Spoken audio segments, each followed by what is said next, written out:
حبیب جو ہے یمن کے سفر پر چلا گیا، واپس گیا، اسی شش و پنج میں تھا کہ آخر کوئی شخص میرے گھر کی بات کیسے بتا سکتا ہے؟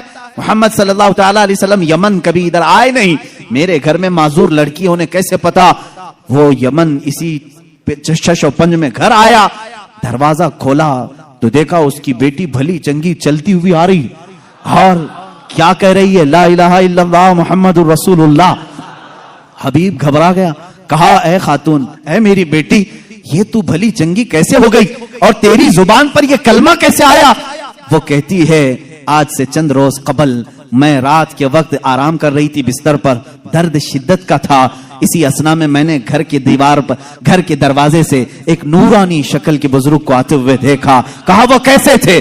کہا ان کی آنکھیں ایسی تھی گلابی رنگت والے چہرے کے جن کی بھویں ملی ہوئی تھی، زلفیں کندھوں تک لٹک رہی تھی، امامے کا شملہ اس طرح تھا، پورا حلیہ میرے آقا کا وہ بتانے لگی۔ کہا انہوں نے آ کر کے مجھ پر دم کیا اور میرا جسم صحیح سلامت ہو گیا، اور انہوں نے کہا اے بچی تو یہ کلمہ کیوں نہیں پڑھتی؟ عنقریب تیرا باپ بھی پڑھے گا۔ میں نے کلمہ پڑھ لیا۔ وہ کہتا ہے حبیب یمنی، اے خاتون تم مجھ سے پہلے پہنچ گئی، اب میں گھر میں نہیں واپس مکہ جاتا ہوں۔ واپس آیا اور دار اسلام میں داخل ہوا، ابو جہل کو کوسنے لگا اور کہا اے ظالم، تو نے جادوگر کہہ کر کے بلایا تھا، محمد کے متعلق کیا کیا پروپیگنڈا پھیلایا تھا؟ اور ابو جہل سے کہا بات تو اچھی ہی ہے تیری، تو نے جادو دکھانے کے لیے بلایا تھا، لیکن میں تو ایمان کا سرشتکار ہو گیا، میں ایمان کے پیکر میں ڈھل گیا۔ اللہ کا احسان ہے میرے عزیزو، یہ میرے آقا صلی اللہ تعالی علیہ وسلم کا ایک معجزہ دکھانے کے لیے لوگوں نے کہا